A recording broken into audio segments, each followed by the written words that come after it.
we are riding in the cars with boys, which is my wife's favorite movie. So I feel like that. But we got Joe in the back. We'll put his Instagram right here. And this is how we're gonna film today. We're gonna do a riding in cars with boys segment. And we are in the Tesla. He got it on auto cruise.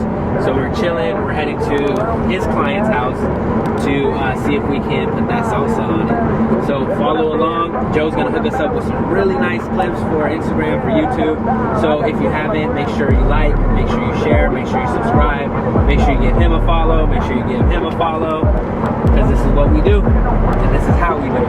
Follow along. I wanna double the doubles, I wanna double the dice, I wanna double Hey, the you're looking at? doubles. Yeah. Right? No dog. Oh, dude. Hey, but LA, we want both titles. And if the Chargers or Rams could win, that'd be sick. I don't think they will, but I think Tom Brady might take it. yeah, Tom Brady's the man, dude. Yeah. If I had to die and come back to Earth, I'd be Tom Brady. Fucking best hair, fucking white guy named Tom. He gets mad chicks. He's rich. Oh, are you recording? Yeah. You gotta say like 3, 2, 1, action. You kind of just keep rolling, bro. Alright, we're here live. It's Lending Tips. We're here with, should we call you DJ Douglas Gutierrez? What we call you? In my phone, you're real estate DJ. Real estate by DJ. Real estate by DJ, yeah. What do you want? Well, I mean, DJ's fine. DJ's fine. Hey, you know what's funny? I get a lot of calls and people, hey, do you do DJ services? I'm like, no, but do you need to buy a house? We're headed off to Riverside County, right, Inland Empire, Yeah. and we're gonna check out my client's home. DJ is wait, what's this segment called? What's your wife's favorite movie? Okay, so shout out to the wife on this one Holla. because her favorite movie is Riding in the Cars with Boys. So we're gonna call this Riding in the Car with Boys. I've never seen that movie in my entire It's actually really good. Never even heard of the movie until this second. I like it. So that's awesome that we have a clip. Wife, I'm sorry, I'll rent it at Blockbuster. We're just gonna talk, and whatever comes out, comes out. Basically, DJ Unleashed, real estate by DJ Unleashed. And I want you guys and his followers, obviously, to know more about DJ and how he got started in the industry, his life story, and his perspective on the market and how to get into it, how to manage and navigate through it. So he does real estate, but he fixes and flips homes, and he's done wholesale deals, and he posts a lot of stuff on Instagram. So follow him on his Instagram, but he'll show like cool homes and designs and this and that, and I'm like, dude, are you like, what's wrong with you? Like, how are you? And it's really his wife. I didn't know that until he got into the car, but he designs really well. His wife designs stuff. We're power team. Introduce yourself, where you're from, who you are, and then we'll take it from there. So I didn't really think I need an introduction after that because you came in with that fuego. But like you said, my name's DJ, and I'm all things real estate, right? So I have this vision of being not just in front of the keys or before the keys, but I want to be there beyond the keys, right? And so 29 years old. I'm from Palmdale, California. If you ever seen Bubble Boy, that's where that's from.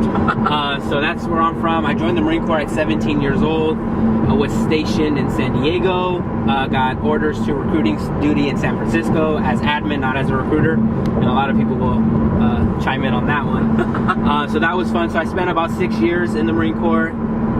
Loved it. Gave me my base.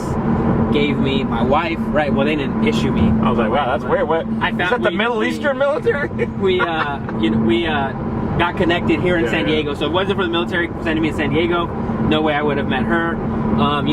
She's tremendous support in my business, and that's what we do. We want to be here beyond the keys. So it's a lot of real estate agents just have it in their head where they just got to help you buy and sell, and that's it. Yeah. But that's exactly why I like taking these rides, hanging out with Josh, hanging out with all the other lenders that I use, and just having that aspect of what real estate is as a whole, right? Because everyone wants to prize themselves as a real estate advisor, but how can you advise someone if you don't know the loan products?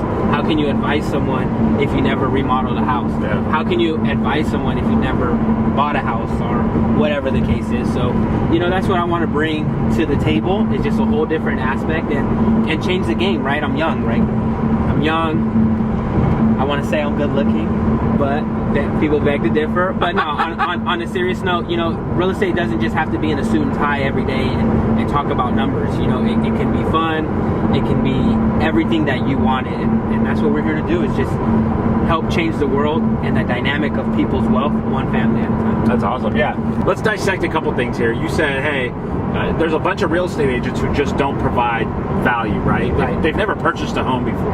I find it ironic that some people who are real estate agents don't own homes. Do you think that's a flaw, or can they still be good at their job, basically? I don't think you necessarily have to buy a home to be good at your job, because essentially we're buying houses every day. Yeah. If you really think about it, like all the clients you help, whether it's 1 or 5 or 100, you're buying that house with them. Because if you're doing it right, in my opinion, you're taking that journey along with them. You understand what their family is missing, what their family is yearning for, right? And you know, sometimes it's not all rainbows behind closed doors. Like what I really trip out on is behind every door is a story. You know what I mean? And even if it's all copacetic on paper and they're looking for it and they're buying a house and they're able to afford it, they still have that background of whatever it is. So I'm going to take notes. So this is my screen. So I want to take notes while we're driving, and because I forget a lot, and he says a lot of good shit. So I don't know if I can cuss, but I want to be able to like remember what I wanted to talk about.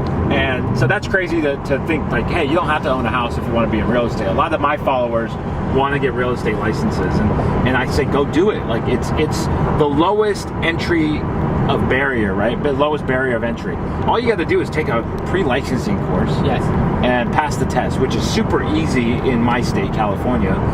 You just have to study for it. I failed, but I took it when I was 18. I fell 7 times. 7 times? Yeah. Are you allowed to fail 7 times? Oh, I guess. Look at me now. Damn, that's crazy. Yeah. I've never heard of anyone failing more than 3 times, but that's good. That's motivating for these guys who are like, hey, I'm dumb, I can't study, I'm young, I don't have the funds. But I've told people, if you want to do it, I'll pay for it. It's $600. Pay me once you close your first deal. Okay. Now I can't do that for everyone, but if you're really serious about it, it's the lowest. You don't have to be a doctor, you don't have to go to college, you don't have to do anything, you don't have to own a home, you just have to have that motivation. And we'll talk about that later on how to structure your business as a new agent and how to get leads and stuff like that. But I want to talk about your wife before I forget. So you guys met. Talk about that story real quick. You were in the military. What happened? Yeah, I mean, well, she sees it one way, I see it another way. But long story short, so when I was in the Marine Corps at Miramar, the Chargers could not sell out a game, which is why they left LA. The San Diego Chargers? San Diego Chargers. At that time, San Diego Chargers. Okay. They couldn't sell out a game, so they would give at least like 500 tickets to the base. And in return, I remember that. We had to do the flag on the field, right? So we did the flag on the field, and my uncle, who lives in Palmdale, huge football fan, right? And I'd be like, hey, I got 4 tickets, come through, whatever. So he would come up a lot, and then I lived on base at the time. He'd just crash at the room and then jam out, right? So we go to a game, I'm doing the flag on the field, and he comes up to me, he's like, hey, like, you know, he randomly met this person that we're all at the gate, and this person was crying, I guess, from what he told me. He's like, this girl was crying, and he's like, hey, like, what the heck? Like, that's weird to me. Why are you crying? And she's like, oh, my friend was supposed to give me tickets to the game, but he didn't, so now I can't go to the game. And he's like, oh, dude, well, my nephew has 4 tickets. Like, here, take 2. Like, peace out, right? So gave him the 2, and then, well, obviously they're in a group, so they sat next to us, and then we're talking, and then she's like, you know what, you should come hang out with us, and I have someone that you should meet. And then so we went to BJ's, the restaurant, and then we were watching a Laker game, playoff game, R.I.P. Kobe, because it was during his era, and you know, we're watching the game, watching the Laker game, and my wife was there. Oh, not my wife at the time, but she was there, and it was kind of weird, like, you know, that night, my best man at my wedding, he went with me, and I told him in the car ride home, I was like, there's something about her, and I think I'm gonna marry her. So some girl you gave tickets to, at a Charger game. Yeah. I'm guessing they lost, but at a Charger game knew your wife, and she set you they were up. good friends at the time. That's so weird. And she was like, hey, a bunch of us are going to go watch a Laker game because it's playoffs. I think it's when we beat the Celtics in 08. Nice. Or, well, no, 2010. Yeah. 2010, right? So, 2010, 11, right around there. And so a bunch of people went, watched the game. We're all hanging out, watching the game. And, you know, I have a conversation, talking to people. And, you know, went from there. First date was the drive-in theater. So Great. please don't ever shut those down because that's a very nostalgic. They're coming back. They're coming back, drive-in theaters. They have now. now with COVID. Yeah. I went to a drive-in concert. Yeah, that's crazy. Snoop, right? Snoop Dogg. I don't even know how Snoop is still around. Shout out to Snoop. He still makes music, and some of these new rappers can't make a hit. I mean, it's interesting. We'll talk about music later, but you're a big sports fan. I'm a big sports fan, or I used to be a big sports fan back when sports was sports. But let's talk about that. Shout out to the Lakers. Yes. Shout out to the Dodgers. Yes. He's a Dodger fan. And a Laker fan. I'm a Padre fan. So Hey, but it made me look better because they're from our division and they were tough. And well, this is what I'm telling people, right? Because I'm a baseball fan. The Dodgers and the Padres are going to be the Red Sox and the Yankees, right? Because think about it. We would come here and Padres was like Dodgers second home, right? You have all the fans and everything. It's not a far drive from LA, right? But now with Machado, with Tatis, all these young players, and we got a glimpse of that in the playoffs. yeah. It's going to be the new rivalry of the West. Oh yeah, hopefully. Oh, dude, it's going to be like back and forth. It's going to be the new Padres and Red Sox. Yeah. But sports in the whole world has been transformed. Yeah. So let's talk about kind of that real quick and how you were able to still succeed in the business. We talked about it earlier. Yeah. I see a lot of people flourishing, and it isn't because they're good or they pivoted. I think the real estate economy just kept pumping, and that's why I always say real estate's a safe bet. I've only seen one or two real estate dips in my lifetime, which is great, right? 2008 was a weird crash. Everything crashed, and then I think it was 2002-ish with George Bush, or 2001, I think. I saw a slight 4% decrease. Besides that, I've always seen it go up, so it's always safe. Now, how have you changed your life and business in 2020? What has changed and what hasn't? Are you doing better or worse, or what's the word? I would say I'm maintaining. I would definitely say maintaining. I think I give credit to, like you said, real estate will never fail. Well, hopefully, right? Yeah. You can never say never. But I think I can only speak for my market, right? Because I know a lot of people in like Texas, New York, Florida, wherever you're at. But I think as far as San Diego goes, and I have this conversation all the time, the military has to leave San Diego for San Diego to fail. And that's just my beliefs, right? When I lived in San Francisco, there was billboards saying, move to San Diego. Hence why Amazon 2 was part of the bid here, right? Which supposedly they're building out by the border some big warehouse to be for the factory for Amazon, right? A little hub because of the border and everything. And then the tech industry coming down here is real big. So as far as the real estate goes, as far as my business, it has been very consistent and steady, thank God, for all the clients. And I just attribute that to client relations, right? How the relationship that we have where you can just pick up the phone and shoot the shit, right? Or, going beyond the keys, and where I tell my clients, anything happens in your house, be the first person to call me, right? I add all my clients on social media. I want to be involved in their life. I get invited to the quinceañeras, to the housewarmings, to all of those things. And I love that because now you see them flourish. You see them grow and essentially the seed you help them plant, right? So with all that in the mix, it's easy for them to help sustain my business because of just actual value. Everyone says, I give value, I do that. But do you really? Yeah. You know what I mean? And now you're starting to see it. If you really gave value to someone and you really were an asset to someone, you'll be doing okay right now. And so I'm going to be honest with you guys. I suck at what he just said. I'm not good at, not anymore. I used to be really, really good at that. But I got frustrated. I'm just being transparent with you guys with the way clients would act when a transaction was happening, or there's different things that pop up, right? And it's not always your fault as a lender that it just things happen. It was getting frustrating to the point where I didn't want to talk to these people ever again. And so it's like, dude, the transaction's over, cool. Like as a lender, you don't make as much money on the commission side as you do a realtor. And so we would take the brunt of the punishment because you would see them all the time. We would make one or two phone calls and it would be bad phone calls, right? It's usually not, we don't jump on the phone if there's something good happening, really. We give them an update, hey, this is happening. But we would talk to them if something bad happened. It would be us, right? And it would be on us for a delay or something like that. So it got to a point where it's frustrating.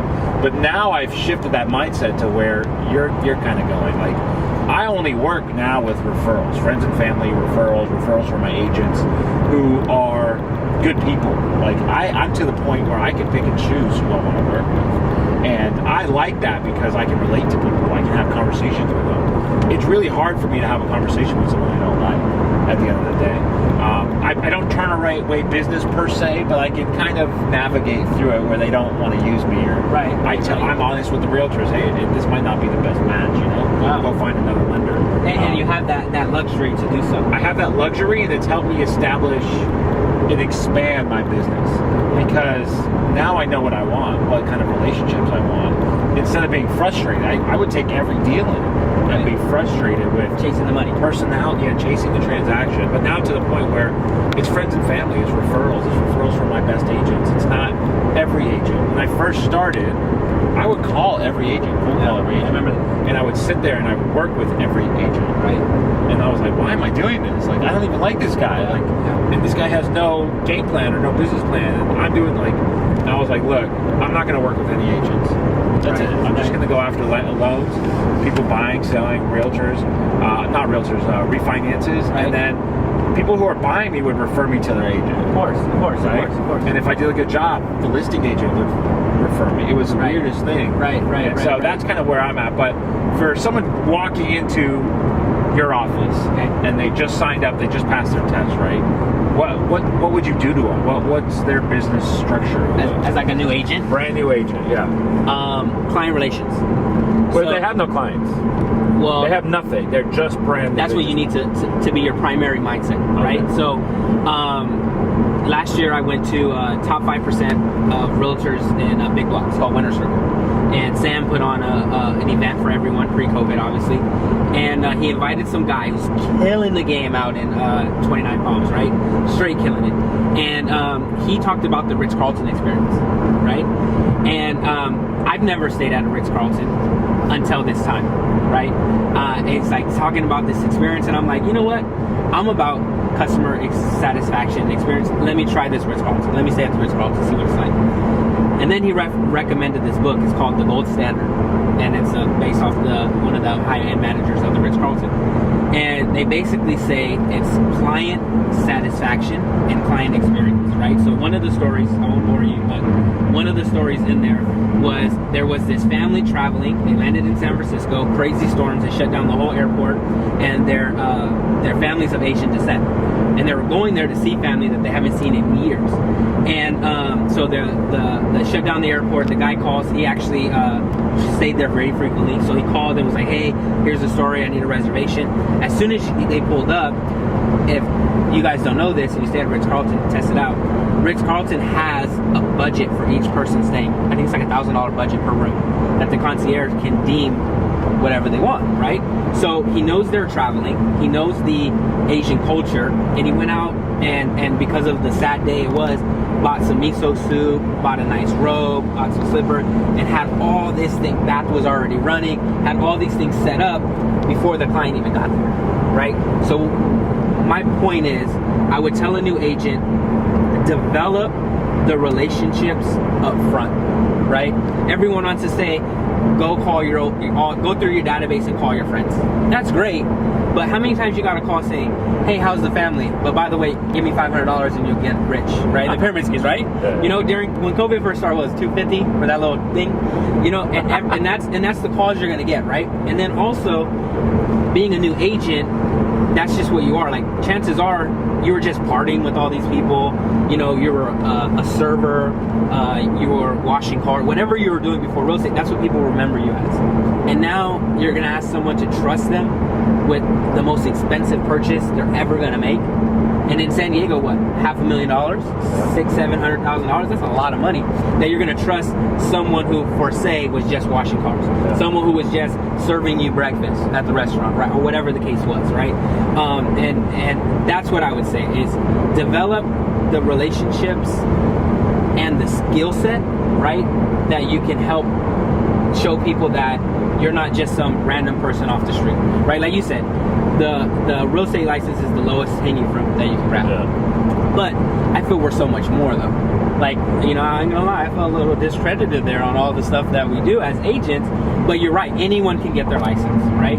But it's what you do with your license that determines who you are as an agent, right? Yeah. That's what I would say. And I think people who are lost and who don't know what to do in life need to figure stuff out quickly. Yeah. And they you can't afford to go 4 years in college. You can't, if, hey, I want to make money, the best way to do it is what? Stocks and real estate. But stocks, you're risking your money. It's not a given, you know, but real estate is. Real estate, you can make money in so many aspects of it. Yeah. That people, once you get your license, you open up the floodgates of opportunity. And I like what you said.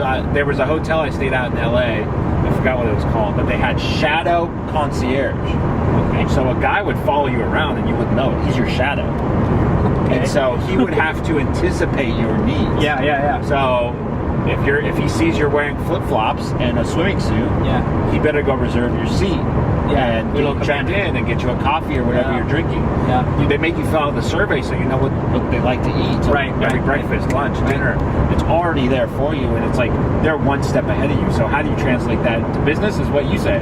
Just allocate a budget for every transaction, right? Actually be there for the client, you know. Be ahead of the client. Don't wait till the client calls you is what I learned. But and that's what I would say to lenders, right? Like how you said, the only time I call my client was for bad news. But I would say why, right? You know, this is one thing that we will probably butt heads or whatever the case is, but I always feel the lenders don't do enough, right? And that's really one of the main reasons why you and I connected is because of what you offer to the agents. Like you had all these things and you would always say, dude, I'm offering all these to agents, but no one wants to do it. And I'm thinking like, man, these people are smoking crack. Like you have someone willing to pay for your license. You have someone willing to pay for your videographer. You have someone willing to do all these things and you don't want to take advantage of it. You know, that comes down to the motivation of the individual person. But to lenders, it frustrates me because I feel the real estate agent's always the fall guy. A lot of times the real estate agent's making the call, I gotta check with the lender, or this is what's happening, you need to call the lender. And I feel if lenders got more involved, because 9 times out of 10, or I'll give you guys the benefit of the doubt, right? 7 times out of 10, you don't ever meet the client, right? 7 times out of 10, the only time you talk to them is, I need all your documents and congratulations on closing. Where's the in-between? The only time you guys know that she's pregnant is because the agent told you. The only time you guys know that they just got a promotion or this and that is because the agent tells you. So one thing I would definitely say for both realtors and lenders, get to know your clients, develop that relationship. A whole lot easier. When you get, say, a referral, it's the mortgage process. If you guys have never gotten a mortgage, is complicated for people to understand, and there's large numbers. So closing costs on a transaction in San Diego is 10 grand. And 2.5%. Yeah, easy. People don't know that, and the realtors don't explain that when they meet them, and the lenders forget to do it, and everyone gets sticker shock, right? Yes. Once they see it, and then they nitpick the interest rate. Like at the end of the day, interest rate's interest rate. You're going to refi out of it, or you're going to sell the home in 5 years anyways. Everyone puts that rate on the pedestal, or the APR, or the closing cost sticker shock, and so every call on the lender side is not all sunshine and roses, right? It's, hey, please sign your disclosures. Well, I try to log in, it's 800 pages long. Do I have to read all this? Yeah, it's recommended you read all this. And they read it and they have questions. Right. So we get the weirdest calls, and that conversation's not easy with a perfect stranger because lenders have a bad rap from 2008. I don't know if you know that, but we're not a trusted entity in a transaction. And so we don't get that benefit of the doubt from the client. So we're always defending ourselves. Right. We don't make that money. We don't make the closing costs. We don't decide what the rate is. Like at the end of the day, we're transparent. This is what it is. It is what it is. You're buying a house. That's the cost. Because you're black and white on paper. Exactly. The agent, since we're the face of everything, right? You do have to have that conversation up front with the client. Yep. Right? You do have to explain to them what closing costs are. But it is easier if you have that relationship. 100%. So that's why maybe a year and a half ago, I started developing more relationships with people. I started taking pages from your book and from other agents that I've worked with. Send out the birthday card, the thank you card, the referral gift, the after the keys type relationship. Check up on them every 30 days. Anything break, I'll pay for it. Right. Within reason, obviously. But let's talk. Let's have a conversation. Before Corona, it was, hey, let's go have a Padre game on me. Let's go have a beer. Yeah. But that's what you really need to start developing as a new agent. But how do you get your first deal? What was your first deal? My first deal was a struggle. I definitely say that. So it took me 8 months, 6 to 8 months to get my first deal, and it just so happened that it was my brother-in-law. So that really helped. So right? you just said you're going to call your family and friends. I said no. No, no. I didn't specifically say that. I mean, obviously, you got to let people know you're in real estate, right? But that's what social media. That's what all that's for, right? We'll talk about that later too. Yeah, all that stuff is for that. But you know, and he just so happened to be in need of buying a house. I got my license. I said, take the risk for me, or take the risk with me, right? And we did it. And all he needed was one. Because after that, I ended up closing 12 deals in my first year. Wow. So but what I would say is, and this is what I've learned now, right? At that time, I didn't understand this. Real estate, and as a new agent, you need to know real estate is a 90-day business. Whatever you do today is going to come out 90 days from now. So if you take the day off and go hang out, you're not going to feel it today or tomorrow. You're going to feel it in 90 days. So I crushed the phones. I was up to 1,500 phone calls a month. What were you calling? Leads. Leads? I was Just fortunate. buying leads? Yeah. Okay. So I was fortunate enough to be with the broker who bought leads. Obviously, our split dictated that. Yeah. But I was just like, how else am I going to do it? And, you know, first of all, your boy does not like to be outside in the heat, knocking on doors and all that stuff. And it's so ancient. Yeah. And, you know, you got a Mojo dialer system. You could just sit behind a desk, play with the football, watch TV, eat lunch, and just have the phone ringing in the background. And so I would call, like, every Wednesday, 6 to 8 p.m. Every Thursday, 8 to 10 a.m. Just every day calling and calling and calling. And what I realized after that, which is how I led up to the 12, was it was all from the work I put in, you know, 90 days, 3 months, 4 months, 5 months before. Did you have a full-time job doing this, or? No, I was all in. All in. Wow. Yeah, I went all in as the assistant. And did you have money saved up? Sorry. How did you survive? You said 8 months without a deal. Yeah, so you're homeless at this point. Well, we lived with my mother-in-law in my wife's bedroom, so she helped us out. Didn't really have a savings because, you know, with the military, you're very financially stable, but I would say you're strapped for cash, right? Every military member, and you can obviously look at loans, they have enough to pay the bills and survive, right? But they don't, in my opinion, you should be getting paid a lot more for putting your life on the line for the country. But people say it's a volunteer, but I mean, that's an argument for another day. But, you know, I didn't have really that savings. But when you're fortunate enough to get out of the military, you know, you can collect unemployment. So you have that getting you along. And then, you know, I interned. I had a paid internship to see if I even liked real estate, right? Because like I told you, it took me 7 times to pass my test. So, you know, I went on Tuesday, failed, went on Thursday, failed, went on Tuesday, and it was just a cycle, right? But, you know, because of the family, because of the support system that I had, I was able to just go all in real estate. And I understand not a lot of people have that ability, so I'm very lucky on that. But if you do have that ability to just go all in real estate, you know, it'll help you springboard into that. So 8 months to get your first deal. It was your brother-in-law, fantastic, and then you just hit the phones, which I always preach to. The phones still work, especially now with cell phones. We text a lot. I have a software that texts. You get good on that? You like that? Yeah, we were premature. We started in 2018, and it was very invasive. Text messaging was very invasive. People would get upset, and they wouldn't want you to text them, which is weird. It's like a personal space for some reason. Yeah. But the phone call's not. It's like really weird, the psychology. But now, if you notice... Don't call me, text me. Yeah. Now it's opposite. It's text me, don't call me. And even... we're in 2020, we're election year. Even campaigns are starting to text. Oh yeah, and I'm getting spam. Yeah. Hey, Prop 12, vote yes. Hey, are you supporting Donald Trump or Joe Biden? Type things. And I'm like, Omaji.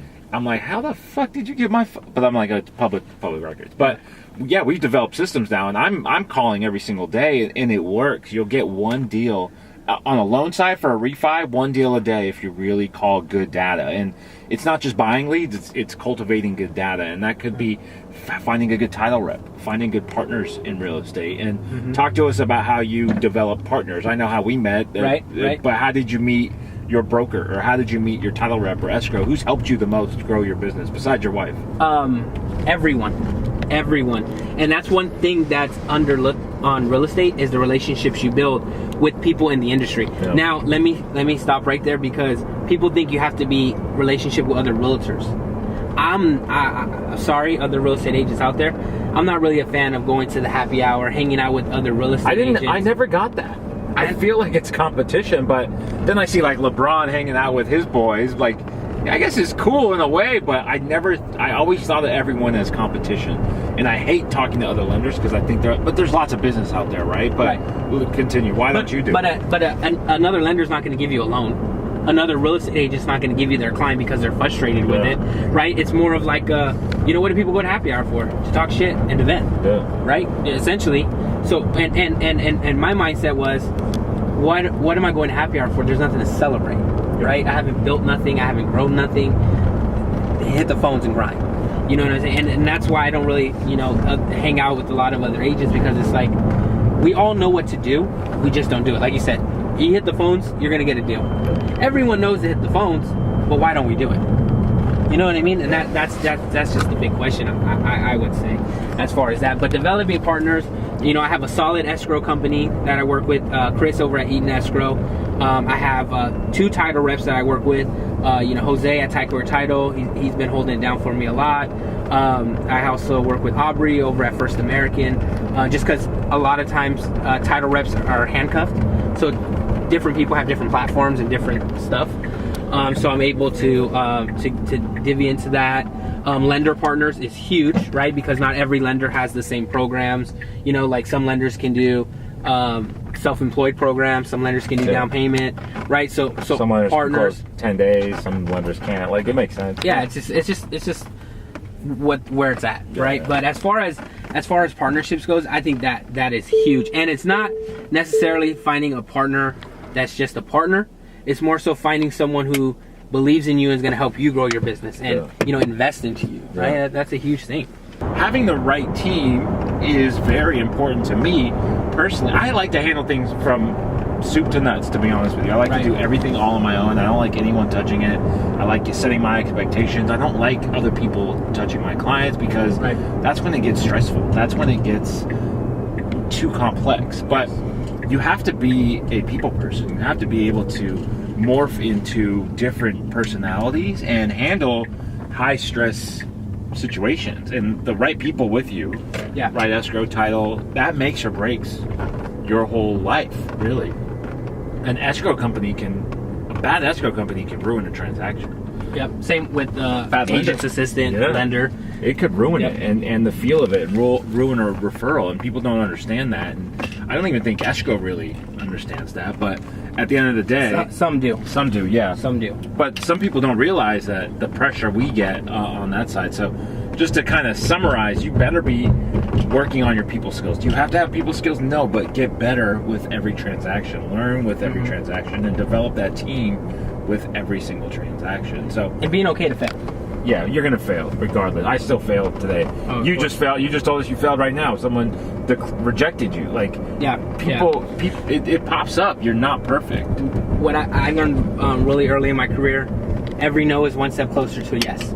Even how cliche that may sound, and no, I'm not no I was just public gonna say speaker, but think about it. Like, the more no's you get, the more comfortable you're living with a no. Like, you're gonna get no every day. And speaking of cliche and conversations, everyone always asks me this. I don't know why, but they go, "Hey, what books do you read? Real estate books?" And I'm like, dude, I read everything. Like, I don't care if it's real estate book or not. I'll read it if it's a good book. But like, do you recommend people reading The Millionaire Real Estate Agent or Rich Dad Poor Dad? I recommend Rich Dad Poor Dad because it helps you understand the base. But that guy's kind of off the rails now.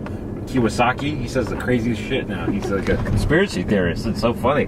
I want to interview him, but do you recommend books? What do you do? Audio or? I don't read. I listen to audio because that's what helps me understand, right?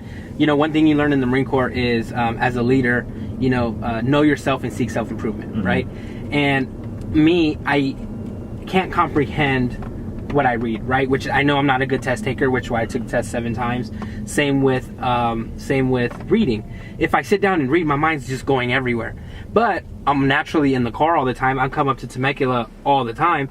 I slap on an audiobook and I'm listening to it, right? Especially like one of my favorite books that I've read or listened to has been The Power of Broke by Damon John.